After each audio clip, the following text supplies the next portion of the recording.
గురుగారు మరో ఉత్తరం చూద్దామండి. హైదరాబాద్ నుండి మురహరిరావు గారు పంపించారు. హనుమంతుడు భరత శత్రుఘ్నులతో మాట్లాడిన సందర్భాలు రామాయణంలో ఉన్నాయా అని అడుగుతున్నారు. నిజానికి కొన్ని కల్పితాలు తప్ప భరత శత్రుఘ్నులతో ప్రత్యేకంగా మాట్లాడిన సందర్భం ఉత్తరాఖండలో ఉంటుంది, ఏదో లఘువుగా అదేనా, కానీ ప్రారంభంలో ఎక్కడ ఉండదు.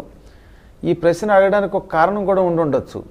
ఎందుకంటే తులసీదాసు రామచరిత్ర మానస్సులో హనుమంతుడు సంజీవన పర్వతాన్ని ద్రోణ పర్వతాన్ని పట్టుకొడుతూ ఉంటే దారిలో భరతుడు బాణంతో కొడితే ఆయన కింద పడిపోయినట్టు, అప్పుడు భరతుడు వచ్చి అయ్యో రామ అంటూ కింద పడిపోయిన రామభక్తుడిని కొట్టానేమిటి అని ఆయన్ని సేద తీర్చినట్టు కథ ఉంది.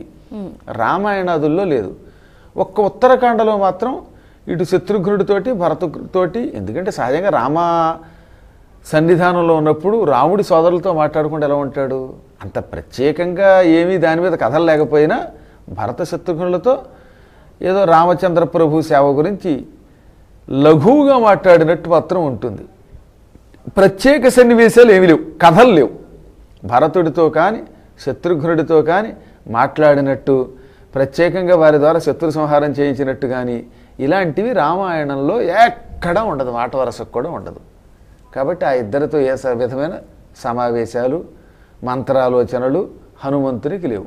లక్ష్మణునితో ఉన్నాయి ఎప్పటికప్పుడు చాలా పర్యాయాలు. ఎందుకంటే యుద్ధకాండంతా ప్రధానంగా లక్ష్మణునికి ఆయన సేవ చేసి